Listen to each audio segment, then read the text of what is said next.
What is up, guys? Welcome back to another episode of Burnt Denim, the podcast where we spread knowledge, instill passion, and generate conversation. Once again, I'm your co-host, Nick. And I'm your other co-host, Max, and we are very excited to bring you another episode, and this is a very special episode. Nick, can you tell them why? Yes, today is a very special episode for two reasons. One, we are finally getting our YouTube up and running. So we finally got the setup, the Looks good. audio, the visual, everything is finally coming together. Yes. So we're excited to bring everything that we have to you guys on a new medium. So if you're watching this on YouTube, thank you guys. We love you. Make sure to like and subscribe, comment, all those different things. Yeah. We just love you and are excited to bring this to you in a new way. The second reason why today's a very special episode is the content that we are going over. Ooh. We're going to be going over one of the biggest brands right now, maybe ever. In streetwear. It's a pillar in streetwear. One of the most hype, most popular, coveted brands. Yeah. Ever. So today we're going to be going over the brand Supreme. So as many of you guys know, Supreme is huge. One of the biggest things right now. Extremely popular between streetwear tourists and purists. Those who love fashion have to know about Supreme. Even if you aren't into fashion, right, you know about Supreme. People wait in line for days to get their hands on certain pieces. People pay thousands of dollars to get their hands on one item. Supreme is just so popular. Yes. And we're going to dive into the origins of Supreme and why. Yes. So the first Supreme store opened in Lafayette Street in Soho in New York City in 1994 by its founder, James Jebbia. Yeah, so James Jebbia, if you haven't heard of him before, he was born on July 22nd, 1963. He was born in the United States, but in infancy, he actually moved to the UK and he grew up in the UK. And while he was living there, he was actually a child actor. He was in a BBC show called Grange Hill, where he played a character named Thomas Watson. So he originally wanted to pursue child acting and maybe even become an actor when he grew up. But then he decided against it, and he actually moved back to the United States when he was 19 years old. So he grew up in the UK, moved to New York City, and when he moved to New York, he got a job at a skate and clothing shop called Parachute, and this was in Soho as well. And so this was his first taste, his first real experience with retail, with clothing, and he developed a love for it. After this, in 1989, he launched his very first clothing store called Union NYC. It's not the same as Union LA, if you know what that is. Yeah. But he launched a clothing store called Union NYC, and it mostly carried a mix of experimental English clothing brands. So it was his first venture, and it didn't really take off like he wanted it to. So he then, in 1991, helped Sean Stussy, if you know who that is, a brand of Stussy, of Stussy, and he started that back in the 80s. But Jebbia helped Sean Stussy launch his first New York City store, and he actually worked for Stussy from 1991 up until 1994, and he helped him run his first store, open it, launch it, and just kind of headed that. But then in around 1994, it was unsure if Sean Stussy was actually going to stay with his own brand that he created or not. So Jebbia decided to shift course, and he decided to open his own store. And as we said, in 1994, he opened that first Supreme store in Soho. And Nick, you want to talk about that? Yeah. So one of the things Jebbia noticed while living in New York is the strong underground skate culture and how deep it was. And one of the things that he noticed with that is that no one really marketed or catered towards those misfit and outcast skaters in that culture at all. So he decided he really wanted to open up a store that was centered around them. Right. And he said in different interviews before to always keep the street kids in the driver's seat. So he really valued that culture, and he really valued that part of the community when no one else did. Yeah. Which is partially one of the reasons for Supreme's success, but we'll get into that in the future. So he ended up opening Supreme with a small investment of $12,000, which relatively isn't that much at all. Yeah, especially in New York City for real estate there. That's a very good deal. Right. So he wanted to make it a skate shop for those kids. Yeah. So one of the things that he has stated before in an interview in 2009 is that I'd always loved what went on in skateboarding. I never skated myself, but I loved the graphics. I really liked the rebelliousness of it. And a lot of kids who worked for me skated, but it seemed to me that there was no skate shops around. So I was like, okay, cool. Maybe I'll do a skate shop. So the original intent was to combine streetwear, the true meaning of streetwear as like what they wear on the street, and skate culture, and make sort of a safe haven for those who are part of both of those communities. Yeah. So a few things that really show what that meant is James Jebbia hired all skaters from the community to work for the store. He designed it to almost be like a hangout spot, like all the clothes were to the side and the middle was kept empty. The reason being so the skaters can roll in on their skateboards and just be there. Cool. He would play loud music, have TV shows playing of Muhammad Ali fights and scenes from movies like Taxi Drivers to attract those kids to enter the store. Yeah. So it's very, very interesting the reason why and who it was started and all the things that came into. Right. Yeah. It was not really meant to be this huge retail phenomenon that it is today, but just this hangout spot. And they originally actually sold other brands in the store. They didn't create clothing right off the bat. He just sold these other brands, these other skate brands. And then he eventually decided that he wanted to create clothing when he found out he could do it for relatively cheap, just printing on cotton shirts. And he borrowed many ideas and his creative processes from Sean Stussy, who he previously worked for, and also from Andy Warhol. This kind of rebranding, this kind of simplistic design where it's taking pop culture and adding a twist to it. And so he's always been very scarce with his answers on the press for his reasons for starting the brand, as well as his intentions.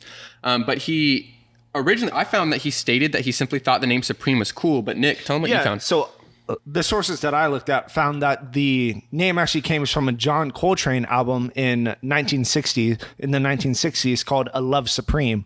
So he ended up taking that little piece from that and adding it to the store name Supreme. Yeah. Yeah. And so whatever his reason was, he's also, we'll talk about it more, but he's very reclusive. James Jebbia is not someone who's in the spotlight. You know, a lot of people who own Supreme don't even know who that is.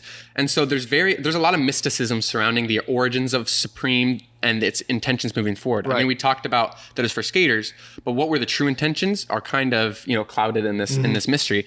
And we'll talk about later, he borrowed design influence from an artist named Barbara Kruger, who, and this is interesting too, her designs were this, red box with a font over these pictures. She borrowed ideas from an art practice called constructivism, which borrows influence from a Russian style called suprematism, which plays on the idea that the supremacy of pure sensation in art. And they found that was best found in a square. So the designs for Supreme actually came from a Russian art movement called suprematism, and that found literally the supremacy in the pure sensation of art. That's what Supreme is, the pure sensation in getting that piece. And, and then in 1994, later that year, he created two shirts, not even a box logo yet, but one was a picture of Travis Bickle, which was the main character from Taxi Driver, with a small Supreme logo on the bottom. And the other was dubbed the Afro Skater, which was a picture of a skater going up on a half ramp and with a small Supreme logo on the bottom. So those two pieces were the very first shirts ever created by Supreme.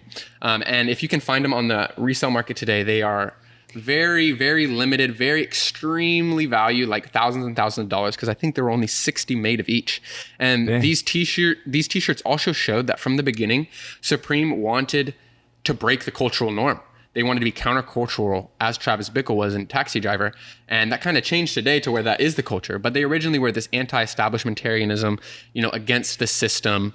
Let's just open a store for skaters to hang out. Let's just print these random graphics on a t-shirt with the word Supreme on them. Very against what was a norm in the fashion and streetwear scene. Right. It was really meant for that, again, small community of skaters. And eventually some of those kids actually grew up to start their own brands and be very successful. I know the founder of Huff hung out at that store when it first opened, the founder of Zoo York, the founder of Alzheimer's, a whole bunch of different other brands like that. Yeah. Started from hanging out in Supreme. That's so it's cool. really just that group of friends that really guided the culture, that were really just the cool kids. And then it eventually ended up developing into what Supreme is. For better or for worse, it is what it is. But But with that, one of the most popular Supreme items that we know is the Supreme box logo. Yeah. Originally released in 1995 on a tee and a sweatshirt. So it's one of the most recognizable things. It eventually became their official logo that they have on 11 storefronts worldwide. Yeah. They use for any sort of branding that they do. It's what people know and associate to Supreme. First thing you think of when you think of Supreme. So the design for the box logo is extremely minimalistic, which Yes. go on to represent sort of their designs, but also their quantity of what they release. Right. Very minimalistic. So like Max said, the design is borrowed from an artist known as Barbara Kruger, and it's simply the word Supreme Yeah. in white Futura bold oblique font with a red rectangle surrounding the word. Super simple. It's very simple. Again, borrowed from other art movements itself. But what's interesting, it's not even like it's influenced from Barbara Right. Kruger. It's literally Directly exactly stolen. took her ideas. Yeah, it's not like there's no interpretation. It was if you look up Barbara Kruger when you get the chance and you see her designs from earlier, you would think, wow, that's Supreme. Right. You would think she's copying Supreme just because of what we've seen today, Right. but she was way before Supreme. And with that, funny story, another brand ended up doing a variation of it where they had the red box, the same font, and it said Supreme something something. And then B-word. Supreme B-word. New York ended up trying to sue that brand Right. for stealing that, which is ironic considering Barbara Kruger and all that art movement. So Barbara Kruger actually hasn't spoke up about Supreme actually taking her logo. Right. But she spoke up about that whole situation of Supreme stealing another brand and accusing them of stealing their logo when originally Supreme took it from them. Yeah. So she was saying basically like they're ridiculous for They're this all whole thing. Yeah. And she was saying eventually they're going to try to sue me for stealing from them. Yeah. When ironically it was like They were the her in the ones. first place that started it. Yeah. So it's a funny, interesting story to check out. Barbara Kruger again. So with that, Supreme moving forward doesn't really use any sort of marketing. Right. It's really just the underground skate culture that kind of drove everything they do, arguably still does. Yeah. And they use sort of word of mouth and a underground marketing for Promoting getting their it. word out and what Right. they do. So one of the things that they do, which I know is popular in skate culture, is taking stickers and sticking it around different areas Yeah. in the city. So they take the Supreme box logo sticker and place it on different ads, different places in the public, and ended up even getting sued by Calvin Klein for slapping Yeah. the sticker on top of their ads, Yeah. which is ironic for some of the things that happen moving forward. But anyways, Right. Right. Yeah. So they would go around, these employees of Supreme, these other skaters that love the brand. It was ingenious for them to create a sticker that just had the Supreme, right? A lot Right. of people, it comes with everything you purchase now, but they would just slap these stickers on different ads. It's like this guerrilla marketing technique. It reminds me of our friend Elijah. He has a brand, Bless the Youth, and he'd slap stickers like everywhere we go. Right. We'd be in San Francisco slapping it. It's kind of smart though, because it gets the word out. And so like Right. Nick said, they had slapped a Supreme sticker on a Calvin Klein ad, and it was of Kate Moss. It was Kate Moss modeling Calvin Klein. They slapped a sticker over it. They got sued.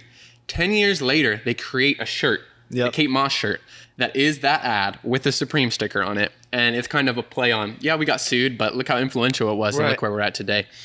And another interesting fact, this early time of Supreme, early in the 2000s, they had actually they made a shirt with the Louis Vuitton logo. Yeah. But it wasn't a collaboration. They just took the Louis Vuitton logo, they put it on the shirt, and they ended up getting sued and a cease and desist where they had to take all those clothes Yep. off. And, you know, as many of you know, they ended up being able to do this collaboration. So it's just really cool how in the beginning they were very against everything. They weren't the extreme popular in pop culture. They were popular among the skaters, among the cool kids in New York City. And then they, as Nick said, they expanded. They expanded to Fairfax in Los Angeles. They expanded to Tokyo. They have 11 stores worldwide. And then only 2 years after their inception, in 1996, they actually got their first collaboration. And this is really important because oftentimes when I think of Supreme today, I think of all the collaborations they do. They create their own shirts. Their box logos are very hyped, but their collaborations are the things that sell out, Right. that, you know, have such special aspects to them. But their first ever collaboration was in 1996 with Vans, and they created some camo Vans old school sneakers. And this really did pave the way for their collaborative nature in the future. And it's cool that they did it with Vans too, because that's another skate brand deep rooted in California in the skate culture there. And so that's really cool that was their first collaboration.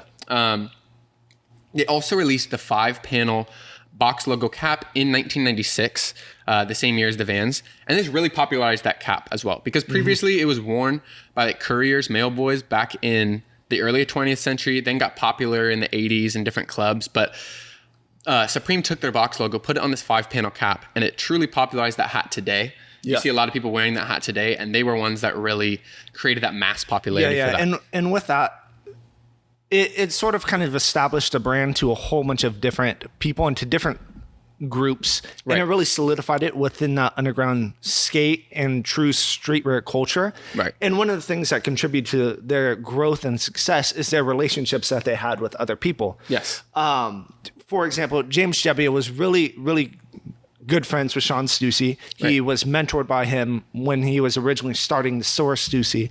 And with that, Sean Stussy was friends with a lot of people in Japan. Some of the famous designers you might know, like Nigo from Bape or Hiroshi Fujiwara from Fragment. And with that relationship, Nigo and Hiroshi Fujiwara were really good friends with Stussy and ended up, collabing with them and kind of carried over the different American culture to Japan, the Japanese culture to America, and the different underground cultures working together.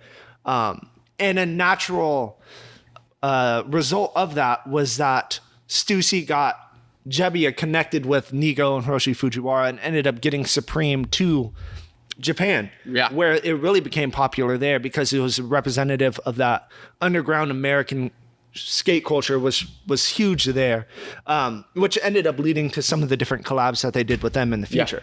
As Nick said, in Japan, it was huge. I'm pretty sure that Japan has the most Supreme stores. There's 3 surrounding Tokyo. I know, well, actually the US has 3 now. There's one in New York, there's one in LA, Fairfax, and they opened one in San Francisco. They may have another one, but I'm pretty sure those are the main ones. And so, these relationships, relationships with people like Nigo, again, who started Bape, really helped it go international to what it is today. And speaking of the international, aspect of that, since Supreme doesn't have a lot of brick and mortar stores and also their website isn't available in certain countries, people are willing to pay this massive resale. We're going to talk a little segment on why Supreme is so hyped, but people were willing to pay this massive resale because they couldn't get their hands on it, and it became really cool around the world, and they'd have people wait in the United States to, get pieces for them and ship it back to them, and it just took off. And I think it all stems from what Nick said, where it was where the cool kids hung out in New York. Jebbia just didn't want to sell all this, hype to people. He just wanted a place for skaters to hang out, to feel loved, to wear cool shirts, to just be part of a cool culture. And as we know, culture loves to get in on the little cool secluded groups.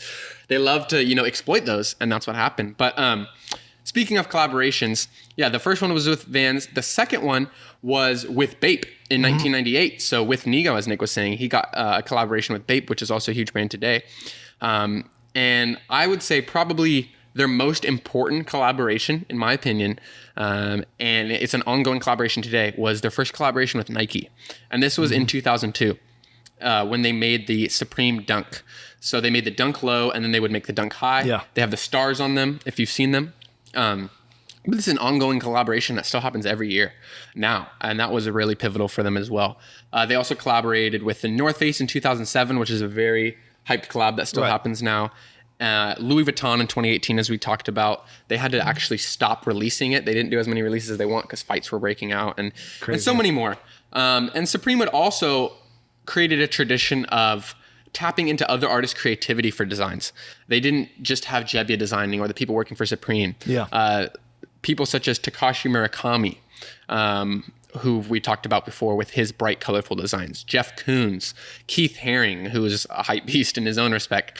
Hiroshi Fujiwara, these people, he really wanted it to be for the kids, let the kids drive it. And although these people weren't kids, the kids loved these people. And so he wanted to create what the kids wanted and what they needed. And So Gebbia is really reclusive, not Right. always in the limelight. He really just wanted to rely on other artists, other designs in order to push his brand forward. Yeah, and I think that kind of transitions into why Supreme is so hype is for two reasons: the natural like supply and demand and scarcity of things, which you can talk about after, but also Right. I think since Gebbia let the skate culture really drive what Supreme did, and you can kind of see that in all the collabs that they do with Vans and any sort of artists that they Right, collab they've with. collaborated with Fast Share before. It's because a lot of those kids in that small subculture in New York really are into those brands and into those art pieces and artists. Yeah. So that's why they'll collab with them and work with them, is because it's representative of what those kids like. Yeah.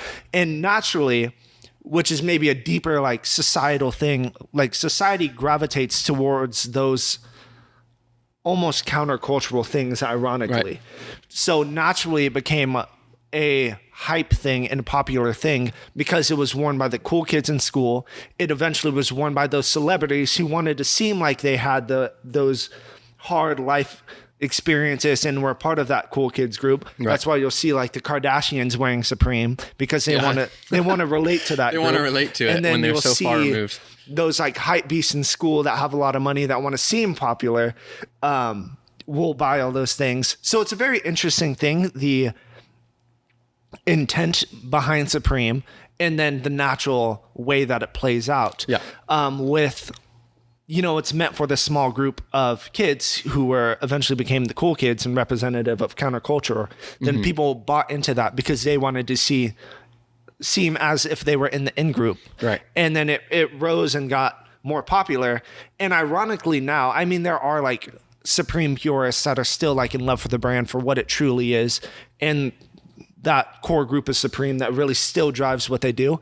But for the most part, those original skaters and those people that are originally part of the brand, they would never wait in line No. at a Supreme No. shop for Not like a a hype chance. drop. They would never spend thousands of dollars on a box logo because they themselves would like steal clothes. Right. They would do all these things. They would shop at thrift stores, things like that. It wasn't them trying to be popular. It was them showing what they liked and what was cool within that culture. So it naturally became hyped by that, by other people Yeah. liking those groups and other people having money. And then again, the natural limited releases in that. Right. Yeah. And it's a classic story of where the countercultural becomes the cultural norm, Right. becomes the cultural idol. The intent behind Supreme, as we've talked about, the true intent, I think Supreme gets a bad rap because we're like, oh, they just collaborate with everyone and they release mass things. Yeah. Well, that's not what it started as. That's not what Gebbia envisioned. That's what it took off to because of culture wanting to get their hands in there. Yeah. I think the Supreme purists you're going to find in that New York area where they grew up and they were skating and they would hang out at Supreme, like you said, and they went off to start their own brands because it wasn't meant for them to stay there forever and just be in love with Supreme. It was meant to be a place for them to take off. And then like Nick said, yes, Supreme was founded on the idea of scarcity as well. Yeah. It was meant for the smaller group. It was meant for a few people to hang out, but also in their production. It wasn't originally meant to be limited either, specifically in their production, but Gebbia just didn't want unwanted inventory. Right. So he didn't think that people were going to like it so much other than the people who would come by and were skaters. So he didn't create a lot. And then he found out, wow, this actually works when we have these limited items. People really want them. And so your question may be, how can a $40 t-shirt resell for $1,000+ Right. And it's economics. It's where there's scarce supply with high demand, which creates this massive resale value. So It's not even Supreme releasing them for thousands of dollars. It's not. It'll be $40. It's like a $40 t-shirt. And there are things that cost a lot, but that's usually because it costs them a lot to make it. But while most stores carry a consistent amount of stock and restock when they're out, Supreme carries limited stock. And each release is an entire event almost. It's with fights breaking out, people just vying for a spot in line.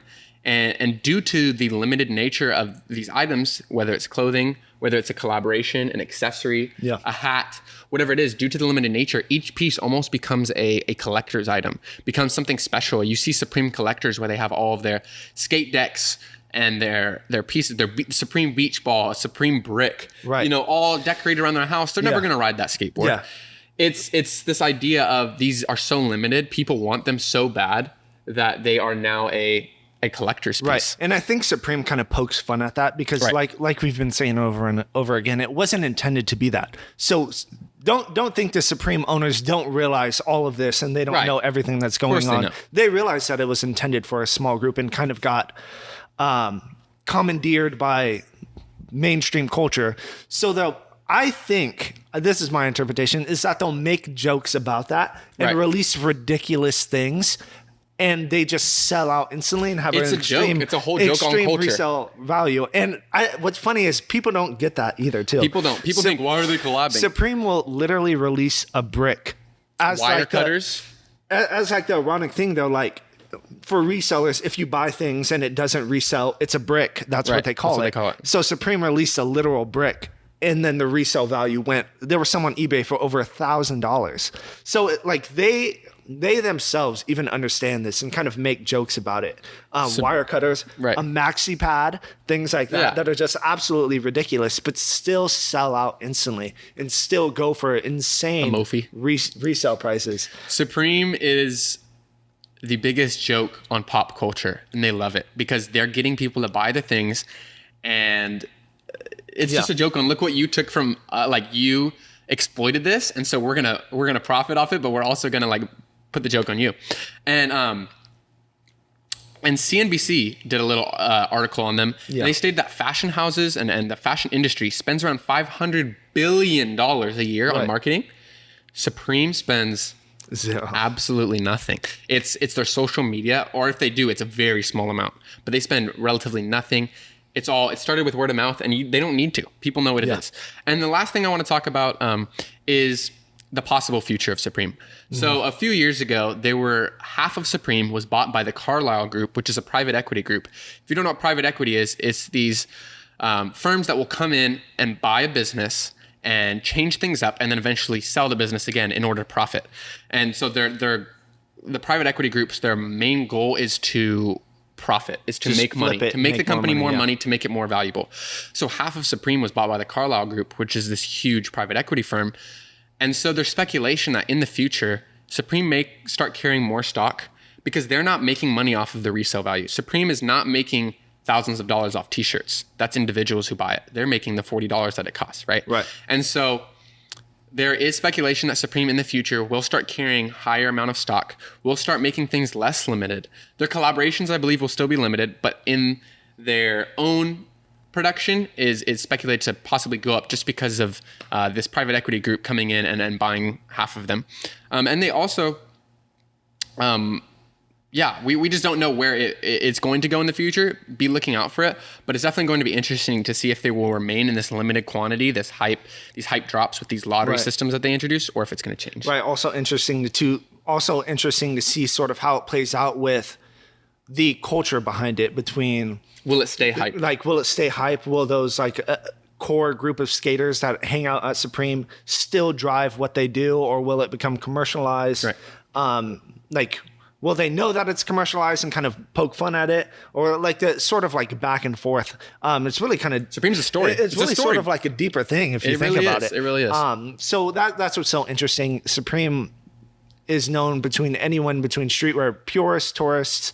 If you don't know about streetwear at all, you know Supreme. Yep. So again, like we've both been saying, it's going to be interesting to see how it plays out. And also, again, our podcast is just to spark your interest. Go research on your own. There's a lot to research on Supreme. We just wanted to give you a little taste of what's behind Supreme and how they started. So we really encourage you to go and research on your own. Right. So transitioning into our next segment, Wear, Tear, or Share, where we show you guys a few different outfits that we found throughout the week, and we decide whether we'd wear it, meaning that we like it and want to wear it, fits our personal style. Yeah. Tear it, meaning that is absolute trash. We hate that. Get that out of my face. Why would you ever show me something like that again? You're about to be cut from the pod if you ever do something like that again. Share it, meaning that you like it, but it doesn't really fit your personal style, so it'll look good for someone else. Mm-hmm. And we thought, what better brand to go to than Supreme? So there's a myriad of different Supreme items, whether it is dollar word or there. Myriad. I like dollar word. I should resell the word. So it's either people from wearing Louis Vuitton Supreme to true street skaters. So we decided to go with that and kind of see some of the different outfits that we found with that. So Max, do you want to show your outfits Yes, first? I will show you my outfits first. Let's get your opinion. And with that, while Max is pulling up the outfit, I want to shout out to the Instagram. Look us up at Burnt Denim. If you aren't watching this on YouTube, you can find the outfits on Instagram. Yes. So go ahead and comment on that because we want to know what you think as well. Yeah. So if you're listening to a podcast and you can't visually see it, everything's going to be posted on there. So Or we the want to hear your YouTube thoughts as too. well. Exactly. So my first outfit is of Mr. West, Mr. West Kanye. with the Supreme box logo. So he's wearing, like I said, all black Supreme box logo, a flannel, some black jeans, and some Yeezy 700s. Yep. Yeah. The black ones. And a gold chain with the Settle Flex. I'd say that is definitely a wear. Yep. It's like I knew simple, and then it's like a subtle I knew Supreme. It's not too like popular or too out there. So I definitely wear it for me. Me, I'm also going to wear. I've been known to jock Kanye, and like I like a majority of his outfits. So this might not be the best interpretation, but I really like how it's just a black Supreme box logo, probably the simplest one you could find, black and white. Mm-hmm. The nice thick flannel, and I love the Yeezy 700s. I wish I could get my hands on a pair, but they're so limited and cost a lot. And the black jeans, I don't know. Also his facial expression, I feel like that sometimes. So It is this is a wear for me. Yep. Sweet. Next one I have is at one point a relative to Mr. West, but not anymore. one point a relative. Well, I guess they were never married, but Travis Okay, Scott. so Travis Scott, he is wearing a whole bunch of different Supreme items. Yes. He's wearing some Supreme glasses with the word Supreme printed in that box logo over the lenses of the glasses, a Supreme Louis Vuitton t-shirt, a Supreme Louis Vuitton bandana around his neck, like a fur jacket, halfway on, and then I can't tell what kind of pants he's wearing, but they look like some black trousers. They actually might be Supreme Champion, the collab, I think, but I don't know. We'll have to look it up. You decide. But I'd say Cher. Yeah. Actually. I think it's a nice outfit, but it's one of those like Travis Scott things to where you have to be like famous or your style naturally has to be a little more countercultural out there. A lot more pop. Yeah. Which isn't really me. I'm sort of like a laid back kind of guy. So it doesn't really fit my style. So I'd say Cher for me. Yeah, that does look like the Supreme Champion. I'm also going to go Cher because I really like the simple box logo and I like the jacket and I like the outfit, but I don't think I could pull it off. Yeah. Boom. Nick. Cool. You want to show me yours? So I got two outfits, two completely different ends of the Let's go. spectrum. So That's the good. first I'm one, glad. boom. Okay, so we got Odell Beckham, OBJ, with the Supreme Louis Vuitton denim jacket, a Supreme Louis Vuitton denim, like the jeans, but he cut them to make them shorts. Right. Off-white Jordan 1 Chicago's, and he's receiving a Nickelodeon award. And he has some chains and a white tee on. I'm going to go tear. Really? I actually don't like this outfit. I like the jacket. I don't like denim shorts. I don't like jean shorts. And I like those shoes, but I think it's just a little too much hype. You're really vying for attention, so I'm gonna go tear.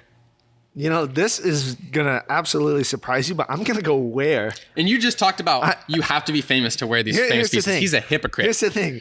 Remember that when we fits talk about the is it event. justified? It fits the event. This man is at a Nickelodeon award show, God. so it matches. So Okay. I think it fits into. Well, when you with what receive your he's going. Nickelodeon award, we'll see. Then I'll wear a Supreme Louis Vuitton.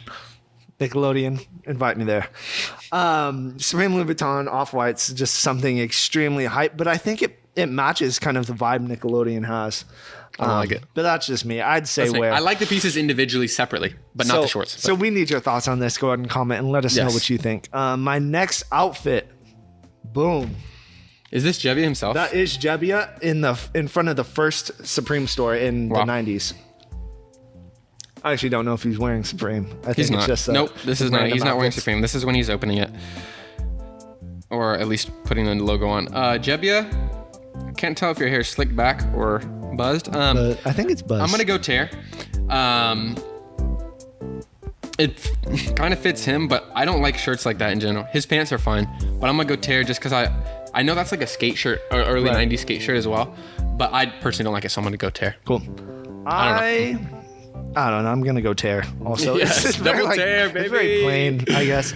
But I guess it fit the style in New York and with that subculture. But I don't know. It It's feels just weird to me. It's just like he looks like a dad that My dad.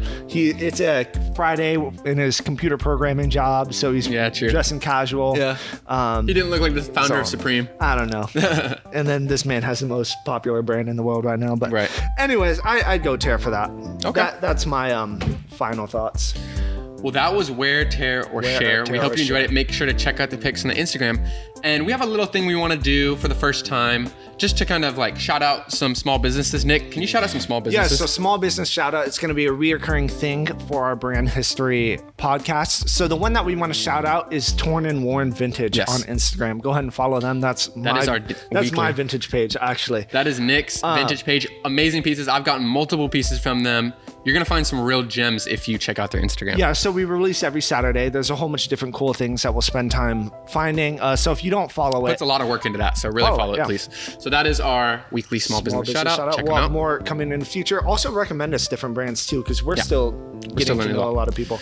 So yeah, So that was Supreme, our YouTube debut. An amazing. I don't know. I felt like the episode went awesome. I really liked it, and we yeah. hope you like it too. yeah, and of course with Supreme, it's so mystical and there's so many things that are like hidden about the brand too, and we live in California, so we aren't like deep in that New York subculture. So if there are things that interesting stories that you have that we have missed or mainstream culture doesn't know about, let us know. Please. Like, go ahead and comment, DM us, whatever it is, because Burnt Denim, as need we you. always say, it does not end with us. It is a community thing. So make sure to let us know so we can continue pushing forward the conversation and give that full story surrounding Yep. Supreme. All right, so we'll see you in a few days. We love you. Love you. Peace. We out.